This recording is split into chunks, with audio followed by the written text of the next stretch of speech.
Hi, I'm John Maxwell. When the top companies in the world are looking for trainers, speakers, and coaches, there's one name that stands above the rest, and that's Maxwell Leadership. Our certified team members have gotten proven results for companies all over the globe, and our reputation, I'm proud to say, is second to none. Some of our members have risen to the top of their profession, including the one you're going to meet today. I proudly introduce you to my friend Bob Fabian Zinka. Welcome to the Leadership and Success Podcast with your host, Coach BZ, where we help you lead with purpose and succeed with impact. If you're ready to grow into the kind of leader others want to follow, this podcast is for you. If you're determined to elevate your success and leave a lasting legacy, this podcast is for you. As my mentor, Dr. John C. Maxwell reminds us, everything rises and falls on leadership. Our goal is simple: to inspire you, challenge you, and equip you with insights that can transform the trajectory of your leadership journey. Welcome aboard to another episode of the Leadership and Success Podcast with Coach BZ.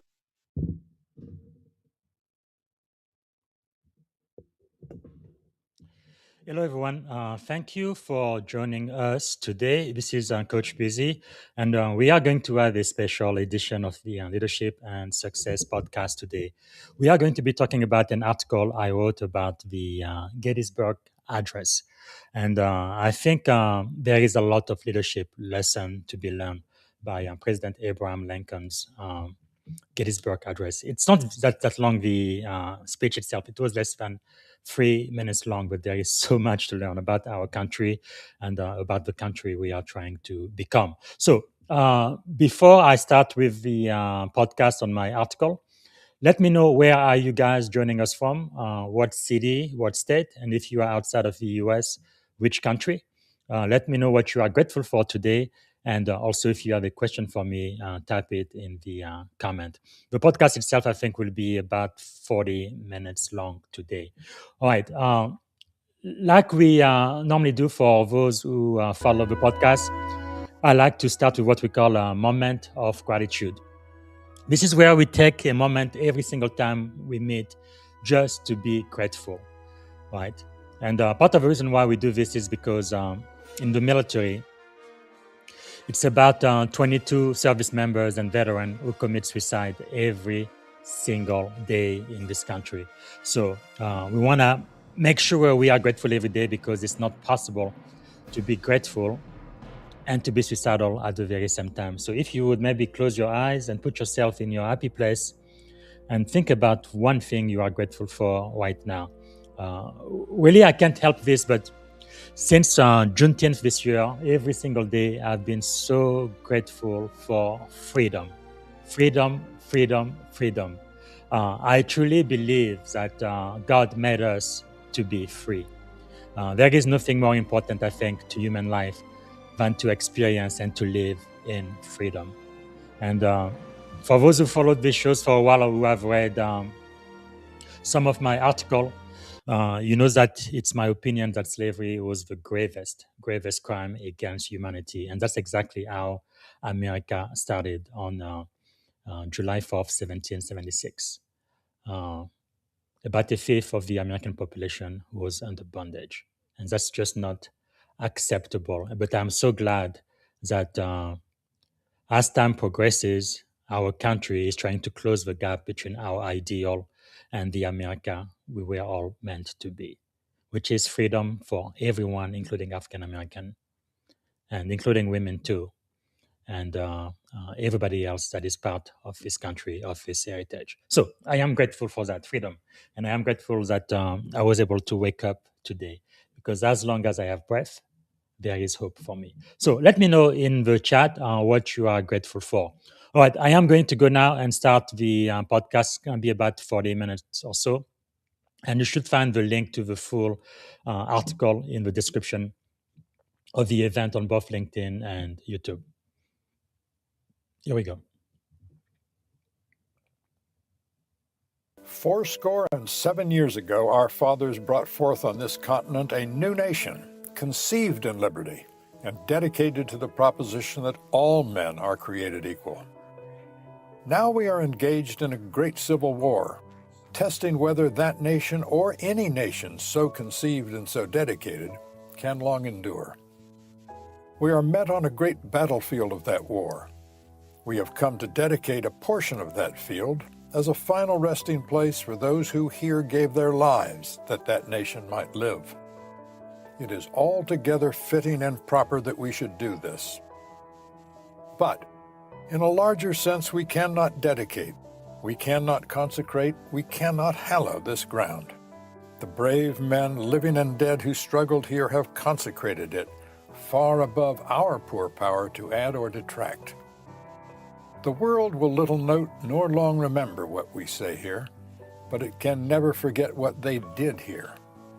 It is for us, the living, rather, to be dedicated here to the unfinished work which they who fought here have thus far so nobly advanced. It is rather for us to be here dedicated to the great task remaining before us, that from these honored dead we take increased devotion to that cause for which they gave the last full measure of devotion, that we here highly resolve that these dead shall not have died in vain, that this nation, under God, shall have a new birth of freedom, and that government of the people, by the people, for the people, shall not perish from the earth.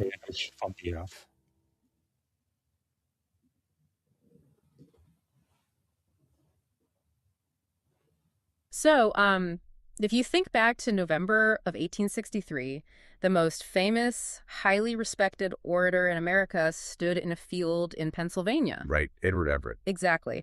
And he spoke for 2 straight hours. I mean, 2 solid hours of classical references, topographical analysis, just soaring rhetoric. And, well, nobody remembers a single word he said. Not one word. But then, right after him, a man with a, slightly squeaky voice stood up and spoke 272 words in under 3 minutes. Yeah, and fundamentally rewrote the moral foundation of the United States. It's just wild. So today, we are looking at how to lead when the world is quite literally on fire. Welcome to the deep dive. We're so glad you're joining us. Yeah, we are jumping into a stack of notes and historical sources today that offer an absolute masterclass in extreme crisis leadership. Truly a masterclass. So our mission today is to unpack a deeply fascinating article written by Bob Fabian Zinga. He actually goes by BZ. He's a U.S. Navy information warfare commander and a cybersecurity executive. And he wrote this piece titled America 250, Leadership Lessons from the Gettysburg Address. And to really get into the mechanics of his argument, his notes pull heavily from 2 monumental books. Yeah, which we've got right here. Right. The first is Gary Wills's Pulitzer-winning book, Lincoln at Gettysburg, The Words That Remade America. And the second is Edward E. Baptist's incredibly, just paradigm-shifting book, The Half Has Never Been Told, Slavery and the Making of American Capitalism. It is a remarkable synthesis of sources for us to go through with you today. It really is, because we are taking the strict operational perspective of modern military leadership, and we're layering it over 19th century constitutional theory. Which sounds intense, but it makes so much sense when you see it. Absolutely. And then grounding it all in the brutal economic realities of early American capitalism. What Zinga does in this article is strip away that mythologized marble statue version of Abraham Lincoln. Right, the guy in the pen. Yeah, exactly.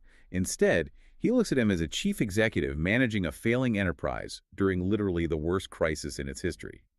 Great leaders, as Zinga argues, don't just manage processes. They manufacture meaning. Exactly. They provide meaning. And they do it when the stakes are at their absolute highest. Okay, let's unpack this, because whether you are, say, managing a cybersecurity team dealing with a catastrophic data breach, or running a boardroom in a completely volatile market, or just trying to navigate your own chaotic sphere of influence, the lessons here on clarity, purpose, and institutional stewardship are profoundly actionable. They apply to almost every level of leadership today. They really do. This isn't just about what happened in 1863. It is about the mechanics of how human beings respond to authority, to vision, and frankly, to trauma. To understand the mechanics of that communication, we really have to look at the psychological state of the audience Lincoln was addressing. Yeah, set the scene for us a bit. Well, you just cannot appreciate the surgical precision of the Gettysburg Address without understanding the sheer scale of the exhaustion and grief that was paralyzing the American public in November of 1863. Let's put some numbers to that grief, because the scale is almost impossible for a modern mind to process. It really is staggering. The Battle of Gettysburg took place in July of 1863. Over just 3 days of fighting, there were over 50,000 casualties. Okay, 50,000. Men killed, wounded, or missing. In one single battle. The nation wasn't just grieving, it was drowning in trauma. And the country was violently divided. The war had dragged on for years with no clear end in sight, and the Northern public was fundamentally exhausted. People are openly questioning if preserving the Union was even worth the river of blood it was costing. Exactly. And that level of fatigue creates a very specific challenge for a leader. When Lincoln received the invitation to deliver a few appropriate remarks at the dedication of the Soldiers' National Cemetery, he had every excuse to give a traditional wartime speech. Like a standard political stump speech. Right.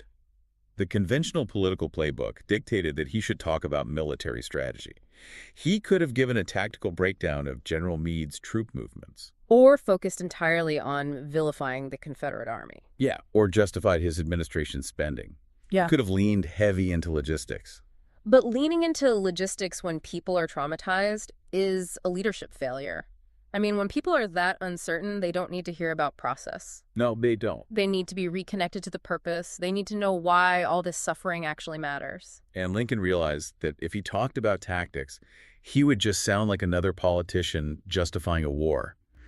He had to elevate the entire conflict into a question of human existence. Which brings us back to the contrast we mentioned at the very beginning. The featured speaker that day was Edward Everett. And Everett was considered the absolute greatest orator of his generation. Oh, his resume was insane. Former U.S. Senator, Governor of Massachusetts, Secretary of State, President of Harvard. He was a rock star of public speaking back then. Totally. And he delivered exactly what the 19th century public expected, a sweeping, 2-hour, academically rigorous funeral oration. Right. He detailed the movements of the armies. He compared the fallen to the heroes of ancient Greece. It was complex. It was verbose. And it was entirely forgettable. Completely forgettable. And then Lincoln steps to the front of the platform, and he delivers just 10 sentences, 272 words. Less than 3 minutes of speaking. Yeah. And Zinga looks at this contrast, and he coins a term for it that I think, honestly, every manager should write on a sticky note. He calls it the Gettysburg constraint. What's fascinating here is that the Gettysburg constraint is just a brilliant framing. Zinga points out that leaders, whether they're sitting in a military command center or a corporate boardroom, they constantly confuse talking more with communicating better. Oh, absolutely. There is this deeply ingrained assumption that if a problem is complex, the explanation of the solution must also be complex and long-winded. Like if I talk for an hour, I must really understand this. Exactly. But Zinga argues that this is actually a symptom of a leader who hasn't mastered the material. The ability to distill a massive existential mission into a simple, digestible concept is the ultimate proof of comprehension. This maps so perfectly onto the modern corporate environment. We've all sat through those bloated, hour-long corporate all-hands meetings. Oh, way too many of us. Right. The CEO gets on stage or pops up on a Zoom screen and just starts walking through a 75-slide deck. Complete with charts with overlapping circles. Synergy buzzwords, mission statements that run for 3 paragraphs and literally mean absolutely nothing. And by the end of the hour, if you turn to the person next to you and ask, hey, what is our actual goal this quarter? Neither of you would have a clue. None. You have a list of action items, but you have 0 alignment. You are given tasks, but you are starved of meaning. And Zinga applies this to his own environment by teaching his mentees a very specific rule for briefing senior officers in the military. I love this rule. It's incredibly pragmatic. He tells them, be bold, be brief, and be gone. Be gold, be brief, and be gone. The bluntness of that is so good. It really is. But, I do want to push back on this framework a little bit for you. Sure, go ahead. Because I struggle with the be brief rule when it comes to truly massive operational shifts. Like, if I am a CEO overhauling a global supply chain across 12 different countries, or implementing a new AI infrastructure that changes everyone's daily workflow brevity, almost feels irresponsible. That's a fair point. Doesn't extreme structural complexity demand complex communication? Can you really condense a global supply chain overhaul into 3 sentences without just insulting the intelligence of your team? Well, that is the exact trap that intelligent, highly capable leaders fall into. They conflate the execution with the purpose. Okay, unpack that distinction for me. Here the line Zynga is drawing. The execution of the strategy, the supply chain logistics, the software integration, the tactical realities of the Civil War, those are infinitely complex. Right, you still need the manuals and the long meetings for the engineers. Exactly. The tacticians need those details. But the purpose behind those mechanics must be radically simple. Lincoln didn't explain how to win the war at Gettysburg. He explained why the war had to be won. Wow, okay. That's a huge difference. And Zynga provides a diagnostic test for this. He asks his leaders, can your team repeat the vision under pressure? When the servers go down at 3 a.m., or when a major client threatens to pull out, can your team execute without you hovering over their shoulder? Because if they freeze, waiting for you to tell them the next step, that's not a failure of their technical skill, that's a failure of your communication. Precisely. If they don't deeply understand the core why, they cannot adapt to the how when the environment changes. They just get paralyzed. Yeah, they become paralyzed by the complexity of the execution because they don't have a simple North Star guiding their decisions. That distinction between execution and purpose completely changes the framework. So Lincoln mastered the how of communication by employing extreme brevity. But the true genius of the Gettysburg Address, the real reason it is a masterclass in leadership, is what he actually embedded in those 272 words. He didn't just summarize the war. He executed a massive ideological pivot. And this is where we integrate Gary Will's incredible analysis from his book, Lincoln at Gettysburg. Such a good book. Wills proposes a really fascinating thesis. He says Lincoln didn't just deliver a eulogy. In under 3 minutes, he pulled off a bloodless constitutional and moral revolution. A revolution in 3 minutes. Yeah. And the entire mechanism of that revolution hinges on the very first 6 words he spoke. 7 years ago. Right.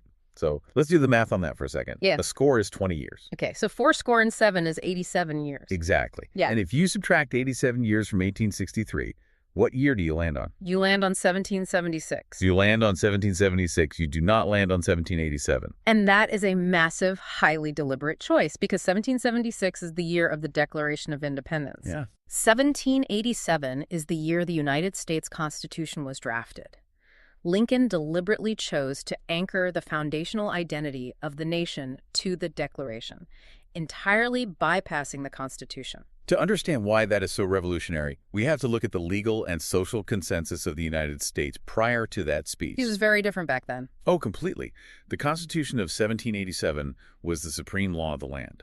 It was a masterpiece of political engineering, sure, but it was fundamentally a compromise document. Right. In order to bind those disparate colonies into a single union, the framers made profound moral compromises, specifically regarding the institution of slavery. They protected it. They protected it, they built political representation around it through the Three-Fifths Compromise, and they legally insulated it. The Constitution, as originally written, did not explicitly guarantee equality. It was simply a framework for governance. But the Declaration of Independence was a moral document. It explicitly stated, "We hold these truths to be self-evident, that all men are created equal." Yes. And before Lincoln spoke at Gettysburg, the prevailing view, and this wasn't just in the South, this was widely held in the North as well, was that the United States was a voluntary union of sovereign states bound together by a legal contract. The Constitution was the center of the American universe. Exactly. But Wills argues that Lincoln used those 272 words to shift the entire moral foundation of the country. By starting in 1776, Lincoln redefined America. He asserted that the nation wasn't born from a legal contract in 1787, right? Right. He said it was born from a moral proposition in 1776. It's almost like a massive software patch for a corrupted operating system. I love that analogy. Think about it. If we view the original Constitution as the operating system of the country, it had a fatal flaw. The legal protection of slavery coded directly into its base architecture. Lincoln couldn't immediately rewrite that corrupted code, so instead, he pointed the system's underlying logic toward a pure foundational root directory, the Declaration of Independence. He essentially told the country, this moral absolute is our true source code. Yeah, forcing a system override that would eventually lead to the 13th Amendment. That is a brilliant way to put it. He bypassed the compromised legal framework to invoke a higher moral authority. He declared that the United States was not a collection of states, but one single nation, conceived in liberty and dedicated to the proposition that all men are created equal. He was in real time willing the country into a higher version of itself. And It is important as we dive into these foundational texts, the Constitution, the Declaration, and shortly, the secession documents themselves, to clarify our objective here for you, the listener. Yes, very important context here. Our goal in this deep dive is not to litigate modern politics or take ideological sides. Not at all. Our mission is to impartially examine how these specific military leaders and historians analyze the evolution of these ideals. We are looking strictly at the mechanics of historical leadership and how meaning is constructed. And the meaning Lincoln constructed there wasn't just a rhetorical flourish. I mean, it was a lifeline. Zinga points out that even with its profound compromises, the Constitution actually contained a mechanism for its own repair. Oh, in the preamble. It's right there in the preamble. We, the people of the United States, in order to form a more perfect union. Right. It does not claim to have formed a perfect union. Exactly. The founders embedded the acknowledgement of imperfection into the very first sentence of the law. A more perfect union.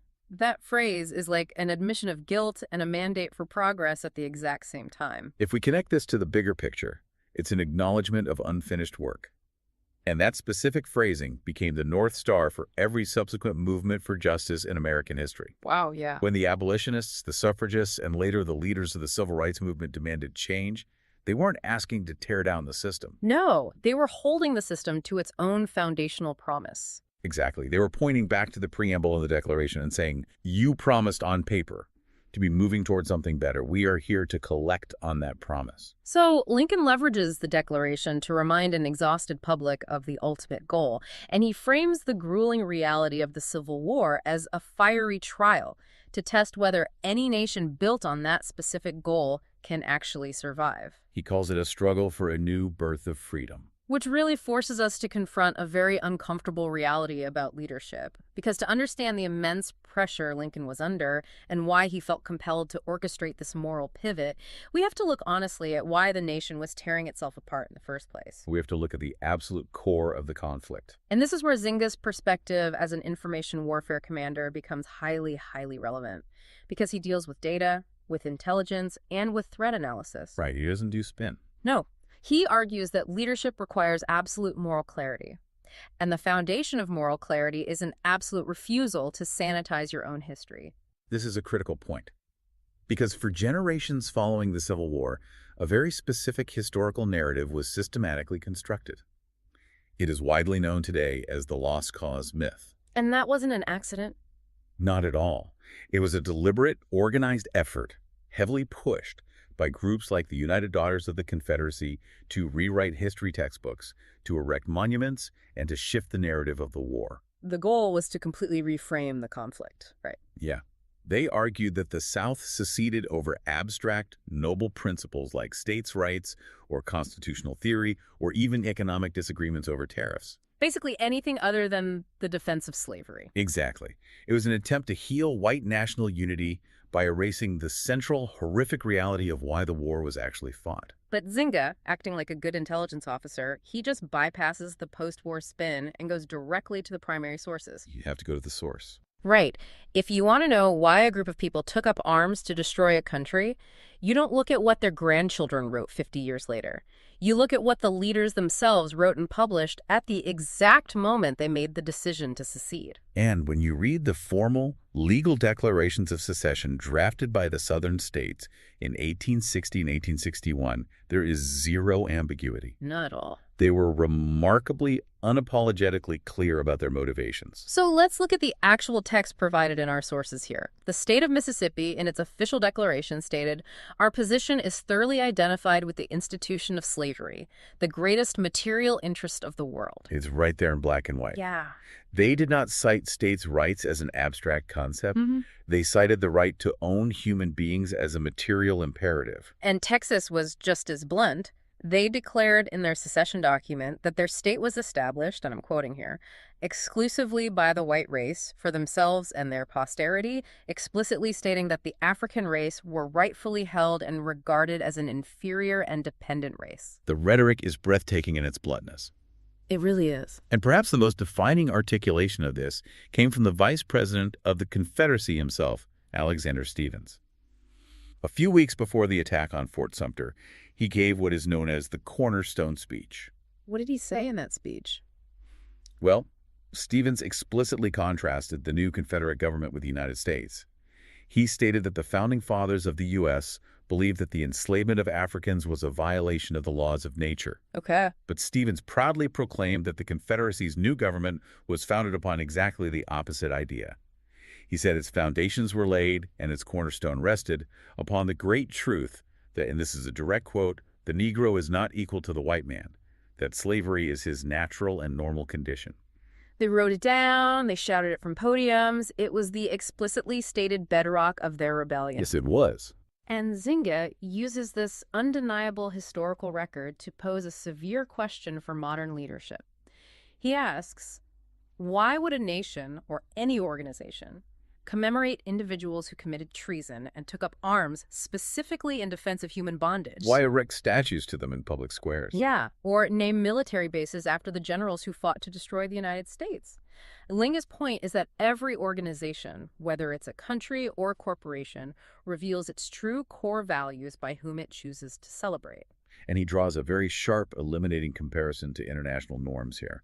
He points out that modern Germany does not erect statues to the political or military leaders of the Nazi regime. Right. They do not celebrate the individuals who fought to destroy their democratic future and commit atrocities. But they don't ignore it either. No. They remember that history deeply, they educate every generation about it meticulously, but they choose to honor the victims, and they honor those who resisted the tyranny. They use their public squares to elevate the values they want to carry into the future, not to glorify the architects of their darkest chapter. Exactly. Now, I can hear a listener raising a very common counter-argument to this. People often say, look, this happened over a century and a half ago, it's in the past, why do we keep dragging up the ugliest parts of our history? That's a question we hear a lot. Right. Doesn't focusing on these deep historical wounds just divide us further? Shouldn't a leader's job be to unite people and focus on moving forward rather than constantly looking backward at things we can't change? It's a natural human instinct to want to avoid pain and seek harmony, for sure. But Zinga addresses this directly, and his response is foundational to how resilient organizations are actually built. What does he say? He argues that those who honestly confront the past are better prepared to lead the future. You cannot erase history. The historical truth remains, no matter how many plaques you hide or statues you remove. But, and this is the critical leadership distinction, leaders choose which values and examples to elevate as the standard for future generations. Exactly. If an organization sweeps its past failures under the rug, what happens to the culture? It creates a culture of institutional denial. Yes. If a leader pretends a failure didn't happen, they send a very clear signal to their team. Comfort is more important than truth. Wow, yeah. Comfort over truth. By confronting the ugly parts of history head-on, a leader demonstrates that the organization values truth, accountability, and the difficult ongoing work of improvement. Zinga's ultimate point here is that sanitized history doesn't build resilience, it builds fragility. An organization that cannot look at its own flaws honestly will just shatter the moment it faces a real crisis. Absolutely. Sanitized history builds fragility. Think about how that applies to corporate leadership today. If your company has a history of a massive product failure or a deeply toxic workplace culture that resulted in a lawsuit, pretending it didn't happen doesn't magically fix the culture. It just means you haven't learned the lesson. Right. The underlying mechanics of the failure are still present, and you are almost certainly going to repeat the mistake. Precisely. And to truly understand the mechanics of the failure of 1860, we have to look past the political rhetoric and examine the economic engine that was driving the conflict. Yeah, let's get into that. When Mississippi leaders referred to slavery as the greatest material interest of the world, they weren't being poetic. They were doing accounting. Which brings us to the second book in our source material, Edward E. Baptist's The Half Has Never Been Told. Such an important read. If we want to understand why this system of human bondage was so fiercely defended that it tore a nation apart, we have to follow the money. We have to look at the economic reality that defined American capitalism at that time. Baptist's book is vital because it completely upends a very common, almost comforting myth about American history. What myth is that? Well, the traditional narrative that many of us absorb in school suggests that American capitalism and industrialization developed on one track primarily in the free North, while slavery was this backward, almost feudal, economically inefficient system that existed on a completely separate track in the South. Right. The assumption being that slavery was just an archaic institution that would have eventually died out on its own under the pressure of modern industrial capitalism. Exactly. But Baptist systematically dismantles that assumption. He argues, using massive amounts of economic data, that slavery was not a backward system destined to wither away. It was something else entirely. It was a dynamic, highly adaptable, and brutally efficient economic engine. It wasn't separate from American capitalism.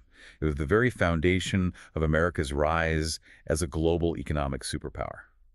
The economic statistics in Zinga's notes are staggering here. By 1860, cotton did not just represent a portion of the economy, it accounted for nearly 60% of all United States exports. 60%. 60%. That is a national economy utterly dependent on a single commodity, entirely produced by forced labor. And Baptist meticulously traces how the wealth generated by that cotton did not stay confined to southern plantations. It fueled the entire national and global economy. The industrialization of the North was heavily reliant on this system. Oh, deeply. Northern textile mills needed cheap, abundant cotton to operate. Wall Street financiers grew incredibly wealthy, managing the massive flow of capital generated by the cotton trade. And the financial instruments used, they are deeply unsettling to read about. Zinga notes that insurance companies literally wrote policies insuring enslaved human beings as property. Yes. And major banks issued loans using enslaved people as collateral. If a plantation owner defaulted on a loan, the bank literally took possession of human beings. That is just horrifying. The entire financial apparatus of the United States was fully integrated with the institution of slavery. The industrial rise of the North was largely financed by the profits extracted from the Deep South. But to keep extracting that profit, to keep feeding a 60% export engine, the system required constant, aggressive expansion. Yes, it had to grow. And this leads to an exploration of one of the darkest mechanisms of this economy, something Baptist calls the second Middle Passage. When most people hear the term Middle Passage, they naturally think of the transatlantic slave trade, the horrific journey of kidnapped Africans across the ocean. But the second Middle Passage happened entirely within the borders of the United States. As the global demand for cotton exploded in the 19th century, and as the soil in the older Upper South states like Virginia and Maryland became depleted from tobacco farming, there was a massive economic shift. A shift toward the new cotton frontiers in the Deep South. Exactly. This resulted in the forced migration of nearly 1 million enslaved people.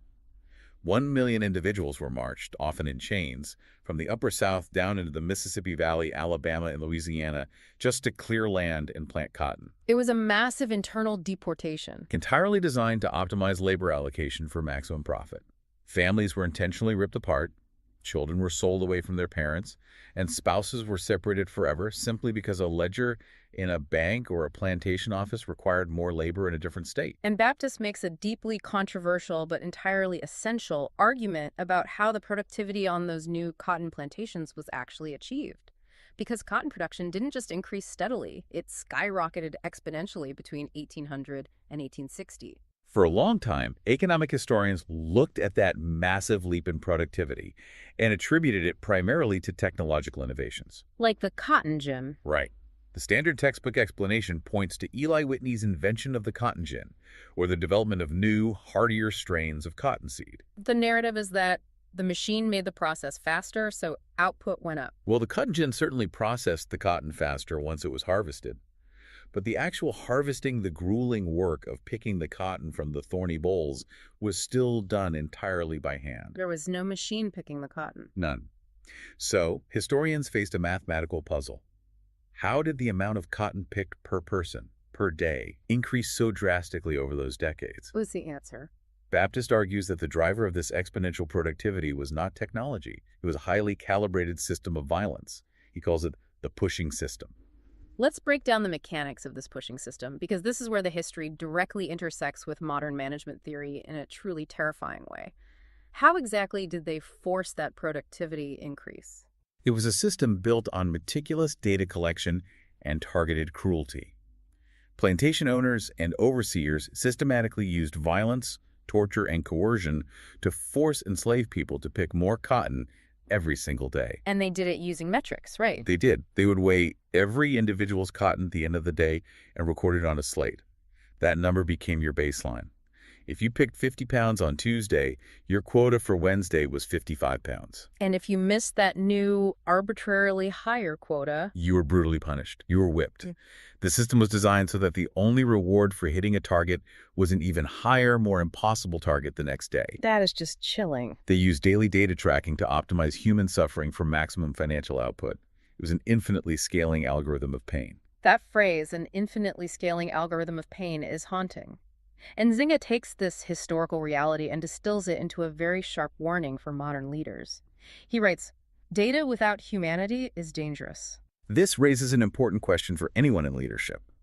When a leader becomes obsessed with productivity metrics, KPIs, and maximizing efficiency, but strips away empathy and human dignity in the process, they are walking down a very dark path.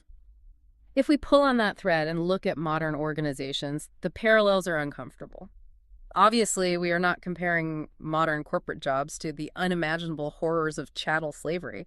That is absolutely not the point. No, of course not. But the mindset, the management philosophy of treating human beings merely as data points in an optimization algorithm is incredibly pervasive today. It really is. Think about modern algorithmic management.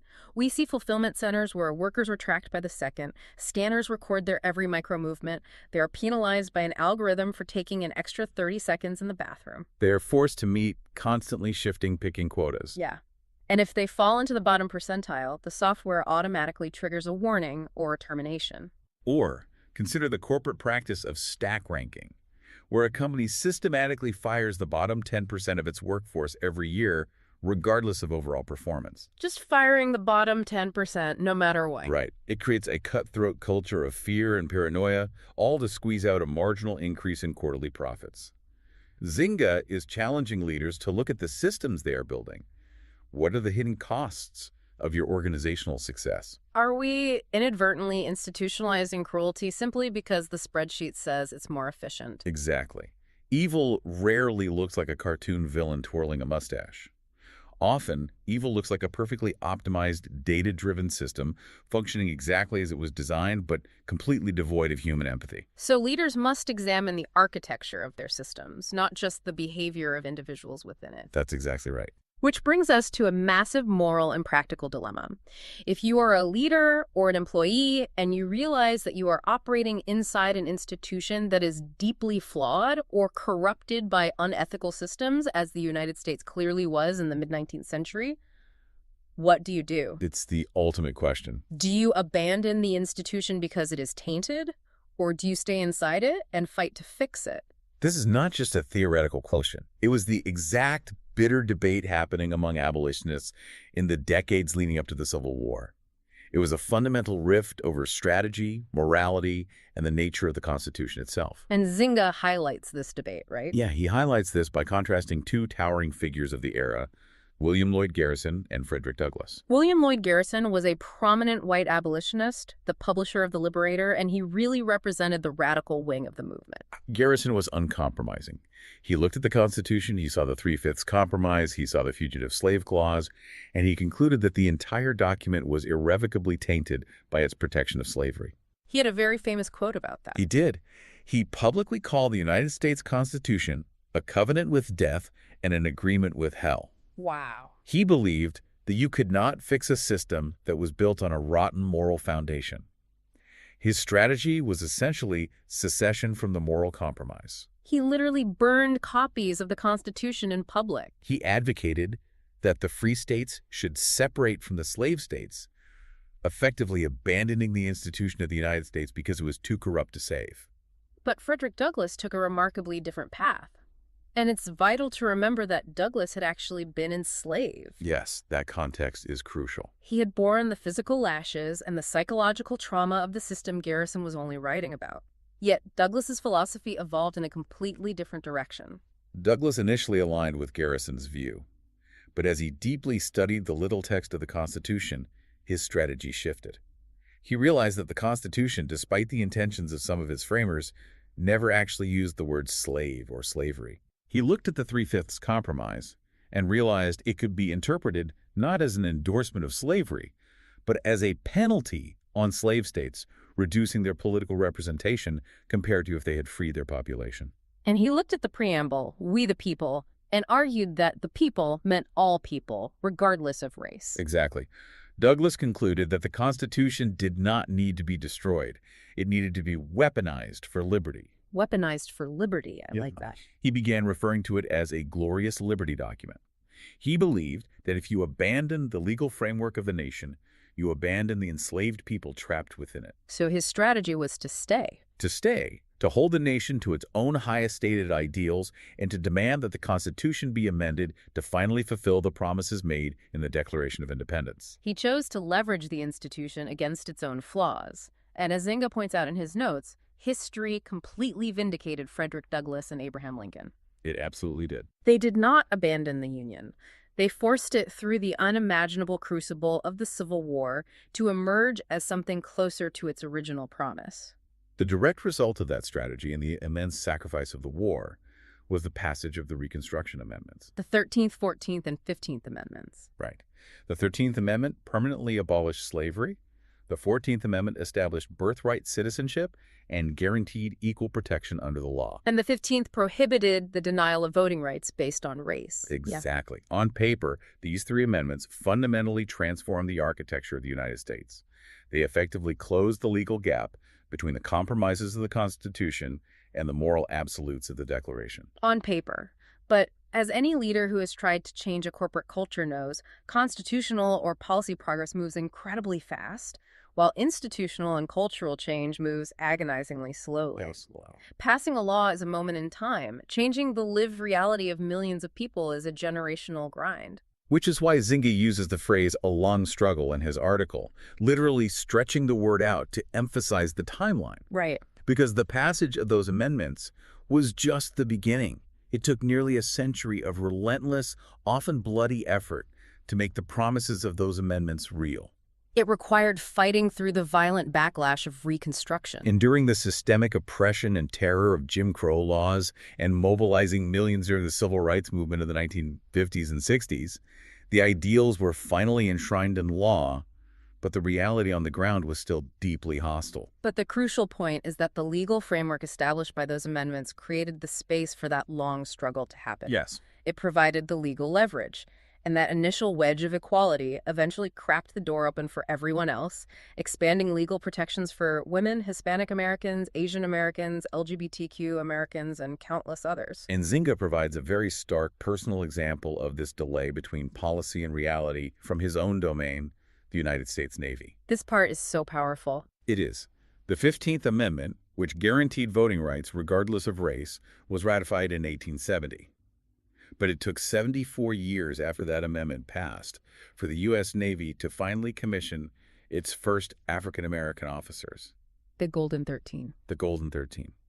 Commissioned in 1944, right in the middle of World War II. 74 years. It took 74 years of waiting, of proving themselves, of fighting against systemic exclusion before those 13 men were allowed to break that specific barrier and wear the gold stripes of naval officers. And this is where Zinga's notes transition from historical analysis into something deeply personal and profoundly moving. Because Bob Fabian Zinga is not just a historian writing from an ivory tower. No, he's living this history. He is an African immigrant. He immigrated to the United States from the Republic of the Congo. He navigated the system, became a naturalized U.S. citizen, and eventually rose to the rank of commander in the United States Navy. He is the living embodiment of the legacy of the Golden 13. He really is. And he reflects on the moment he raised his right hand to take his oath of office as a naval officer. He writes that he was fully aware of the history we just discussed. But he emphasizes that when he took that oath, he was not swearing allegiance to the compromises of 1787. No. He was not swearing to defend a system that once viewed people who looked like him as property. He swears an oath to the amended Constitution, the expanded Constitution. Yeah. The document that was battered, tested, and pushed closer to his ideals by the blood, sweat, and sacrifice of generations of Americans like Douglas, like Lincoln, like the Golden 13, who refused to abandon a flawed institution. Commander Zinga stands there as living proof that the work of perfecting the Union is not a myth. It is an ongoing, tangible reality. To summarize this entire philosophy of leadership, Zinga includes a quote from Jay-Z in his notes, and it perfectly encapsulates this generational handoff. What's the quote? Jay-Z said, Rosa Parks sat so Martin Luther King could walk, Martin Luther King walked so Barack Obama could run, and Obama's running so we all can fly. So what does this all mean? That is such a brilliant distillation of the concept of stewardship. It really is. True leadership isn't about ensuring that the organization achieves absolute perfection during your specific tenure. It's about accepting that the institution is flawed, taking the baton, running your leg of the race as hard and as ethically as you possibly can, and passing it to the next person in better shape than you received it. It is the embodiment of the proverb, true leadership is planting trees whose shade you know you will never sit in. Lincoln planted trees at Gettysburg. Frederick Douglass planted trees through his advocacy. The Golden 13 planted trees by breaking the color barrier in the Navy. And Zinga acknowledges that he is sitting in the shade of their sacrifices, and he recognizes his profound obligation to plant new seeds for the generations that will follow him in the military and in the cybersecurity sector. Great leaders do not demand flawless institutions before they agree to serve them. They accept the unfinished work. They accept the unfinished work. That is the absolute core of it all. The unfinished work that Lincoln challenged the crowd with at that cemetery in Gettysburg wasn't just a mandate to win the Civil War. It was a continuous, open-ended mandate for every generation and every leader that follows. It is a mandate to reconnect your people to a clear purpose when the world around them is chaotic. It is a mandate to communicate with bold, undeniable clarity. It is the requirement to have the moral courage to confront the ugly, systemic failures hidden in your own history without flinching. And ultimately, it is the willingness to do the grueling, unglamorous, often unrecognized work of stewarding your institutions toward a more perfect reality. It requires deep humility. Yeah. You have to recognize that you are just one part of a continuum. You aren't the beginning of the story, and you won't be the end. You are simply the steward of the present moment. And that brings us to our final thought for today's deep dive. We've spent this time talking about the vast forests planted by those who came before us, by Lincoln, by Douglass, by the Golden 13, and by millions of unnamed individuals who pushed against imperfect systems. But I want to turn this directly to you, listening right now. Think about your own context. Yeah, think about your own sphere of influence today, in your company, in your community, or even in your own family. What is a specific seed that you are actively avoiding planting simply because you know the ground is hard and it's going to take far too long to grow? That's a tough question. What is the uncomfortable truth in your own organization or the deeply entrenched, maybe even toxic system that you are uniquely positioned to challenge? Even if you know you will never get the credit and you will never personally enjoy the shade that tree eventually provides. The diagnostic waters of leadership will always be murky. The X-ray will never give you a perfectly clean line. The systems will always be flawed, but that imperfection is exactly where the real work happens. That is your unfinished work. Thank you for joining us on this deep dive. We'll catch you next time.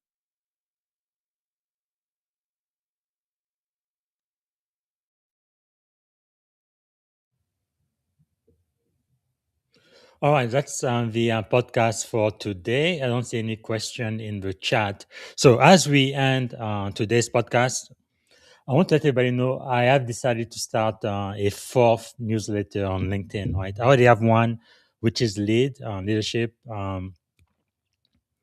My leadership newsletter. I have one called ETC Emerging Tech Cyber Security. So that's the newsletter I use for everything emerging tech. And then I also have one Find in the Spotlight. That's when every week I select a member of my growing network and I highlight all of their achievement. So now I'm going to start a fourth one called Black History Month. And I think this is going to be so much fun. I thought I had, here we go. Black History Month. Actually, I'm going to call this Black History Year. So since Black History Month this year, 2026, almost every day I've had at least a post celebrating Black History. And I felt like 28 days is just not long enough. So I've been doing this pretty much every day. So now I am going to index all of those posts into the brand new Black History Year newsletter. So if you would please subscribe to that one, and every day going forward, I should have a brand new article, and they're all going to be located in that one location. So for today, for Black History Year, we are going to be highlighting two things. The first thing I want to highlight, I really didn't know this. It is quite amazing. I mean, there is so much in our history, but did you guys know that actually our public school were actually architected by African American after the end of the Civil War? African American architected public education in the American South. That's pretty big. There would be no public school in the South if it wasn't for African American. White Southerner wouldn't get access to public school if it wasn't for African American. So one of the greatest and probably least known, I know I didn't know that until last week, achievement of Reconstruction really was uh, sorry was the creation of the first state-funded free public school system in the American South, designed primarily by African American leaders in South Carolina. That was in 1868. This was more than an education reform, right? It was a true revolution. After the Civil War, formerly enslaved people understood that freedom without education would never be enough. And across South Carolina, Black community established freemen school in churches, military camps, and abandoned buildings, often funding them with their own scarce resources, alongside support from the Freedmen's Bureau and Northern Missionary Society. So in 1868, African American delegates formed the majority of South Carolina Constitutional Convention, and they drafted Article 10, establishing a uniform tax-funded public school system open to every child, including the children of their former enslaver. Isn't that amazing? Wow. I didn't know that. A few names that should come to mind, people like Francis Cardozo. He really had a really huge impact on that. And another one is Robert Small. You probably remember him when I wrote the article about the Golden 13, where the Golden 13 actually trained, right, at um, RTC Great Lakes. It was segregated, and where the Golden 13 Trend was named after him. So, again, this is really a true American hero, the Civil War hero who liberated himself by commandeering the CSS planter, championed compulsory education so children would not be forced into labor instead of classroom. And another hero I need to highlight is William J. Whipper. He was an attorney, union veteran, advocate. He advocated a universal, publicly funded education and believed integrated school could help eliminate racial prejudice. So, three American hero, all African American: Francis Cardozo, Robert Small, and William Whipper. All right, and you can go to again my LinkedIn post and you can read more about them. Now, the other thing I want to highlight today from Black History Month is this man here. I think everybody should know who this person is. This here is Gabriel Tockley. He's the very first, I believe, really the Black. He used to be a slave, he became free, but then he earned reparation for his family. Now, in this country, we have talked for such a long time. We need to have reparation for the gravest crime against humanity, right? All of the African American that were enslaved in this country, their descendants need to get reparation. Right, we've done reparation for pretty much everybody, for the Jews, for the Japanese, for the Native American, on and on and on. We do reparation, but for the gravest crime of all humanity, America hasn't done so yet. But this man is really my hero, Gabriel Coakley. Remember his name? He got reparation for his family. History remembers many who fought slavery with speeches or on the battlefield, but one remarkable African American defeated an unjust system using something equally powerful: wisdom, strategy, and courage. So Gabriel Coakley lived from 1825 to 1898. He was a free Black entrepreneur in Washington, D.C., who transformed America's slave laws into a pathway to freedom and generational opportunity for his family. He was a successful oyster merchant once he became a freeman. Coakley used his earnings to purchase the freedom of his wife, Mary Galloway, his sister, and other relatives. Like many free Black Americans, he did not immediately complete the costly legal process of manumission, right? Although his loved one lived as free people, the law still recognized them as his property, as slaves.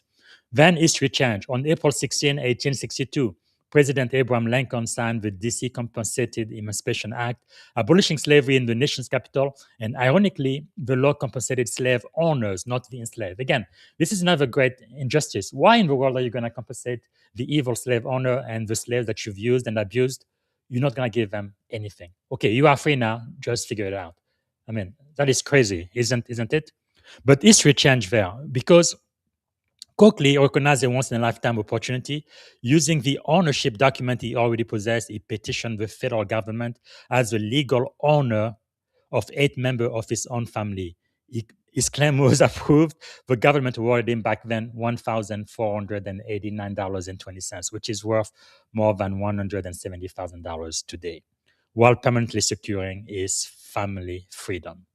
Wow.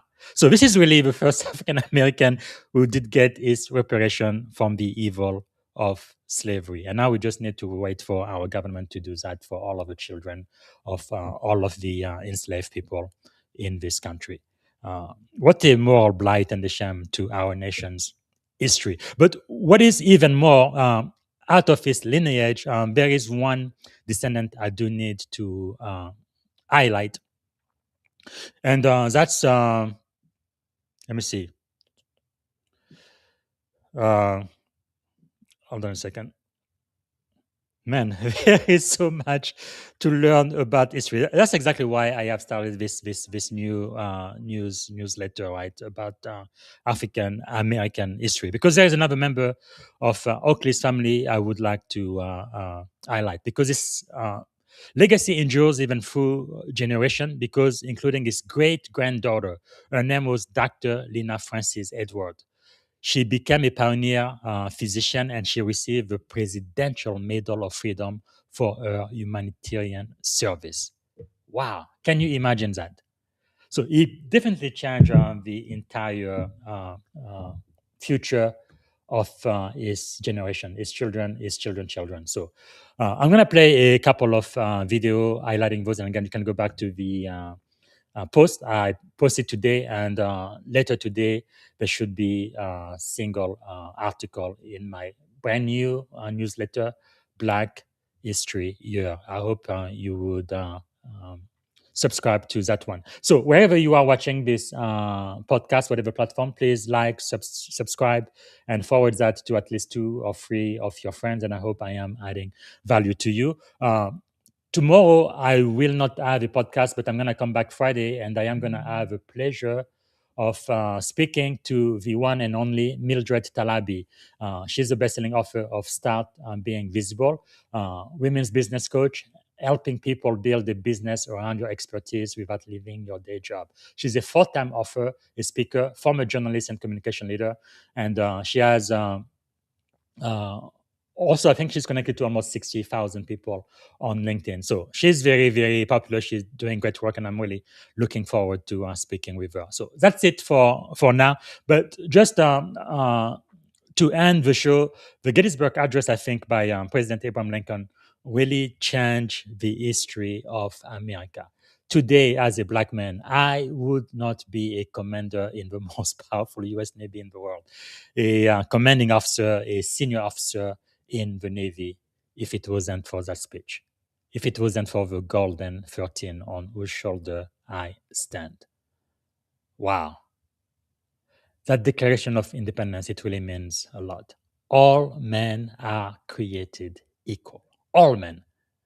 That includes women too, and that includes African American as well. All men. So there is still a gap between our aspiring value from the Declaration of Independence and then our lived reality, even today in 2026. And it is your job and my job to close that gap. Help us make America, like President Clinton says, a more perfect union. Wow. He says that we have highly resolved that this dead shall not have died in vain, that this nation, under God, shall have a new birth of freedom, and that government of the people, by the people, and for the people shall not perish from the earth. And that's the America I believe in. That's the America I am willing to give my life for That's the America I joined the US Navy to support and to defend. Okay, thanks again for watching, and I hope to see you on Friday when I speak to the one and only Mildred Talabi. Bye for now. Public education is a resource many Americans may take for granted, and you may not know African Americans were a driving force in establishing the school system as we know it now. In tonight's Black History Month Minute, Mike Powell with the Alachua County NAACP and the Divine Nine tells us about the beginnings of public schooling after the Civil War.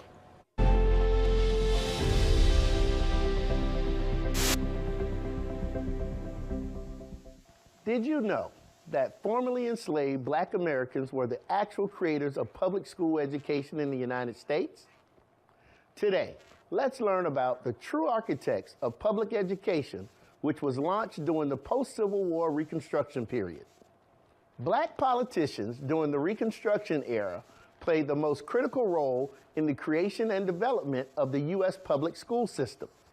After the Civil War, during the Reconstruction period, 1865 to 1877, newly freed African Americans, along with some white allies, made significant strides in establishing educational infrastructure, particularly in the South, laying the groundwork for the public education system we recognize today. Here are some key ways Black politicians and activists influenced public education during that time. The creation of public schools. Before Reconstruction, formal education was often inaccessible to Black Americans, especially in the South. Black politicians advocated for the establishment of public schools for all children, regardless of race, leading to the founding of some of the first public school systems in the southern states.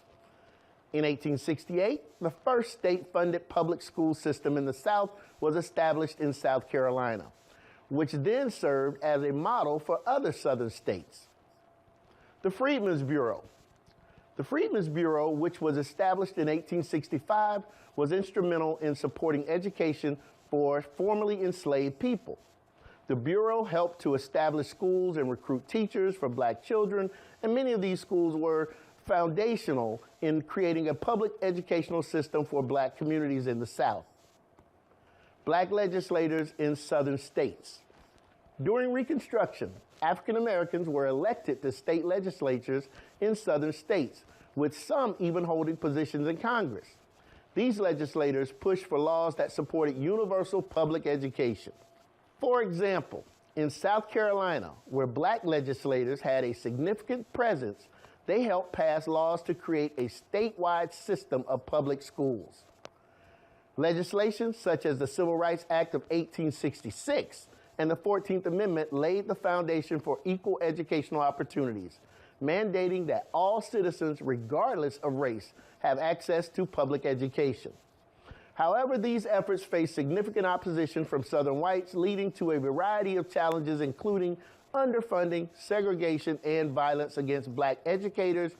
Civil War actually received reparations. Can you tell a little bit of the story of Gabriel Coakley?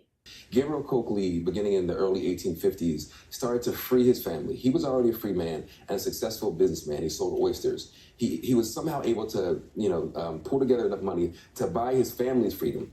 Washington, D.C. had a big population of free people, free Black people, who also lived right next door to enslaved Black people, including some families. And so his wife, his sister, their six children were all still enslaved. So he began to purchase their freedom, courageous enough.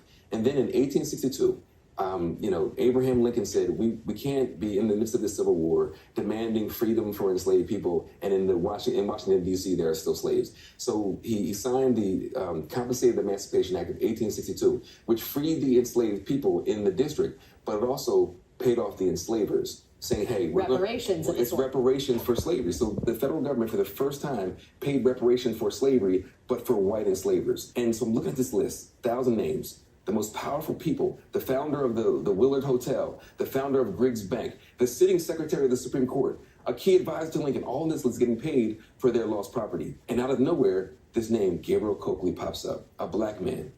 Is paid reparations. He found a loophole. Because there was still slavery in the district, he never registered his family as free people. And so technically they were still his property.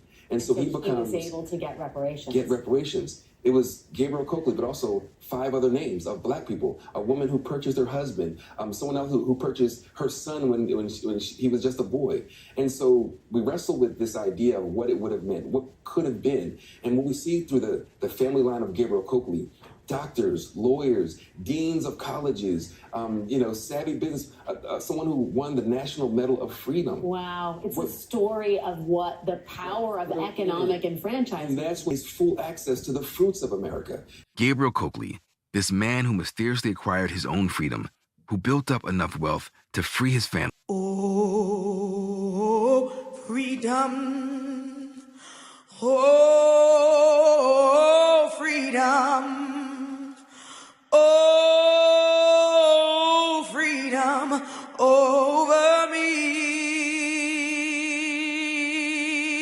And before I'll be a slave, I'll be buried in my grave.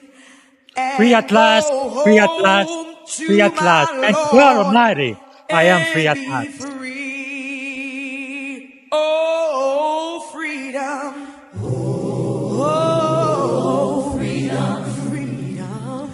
Oh, freedom.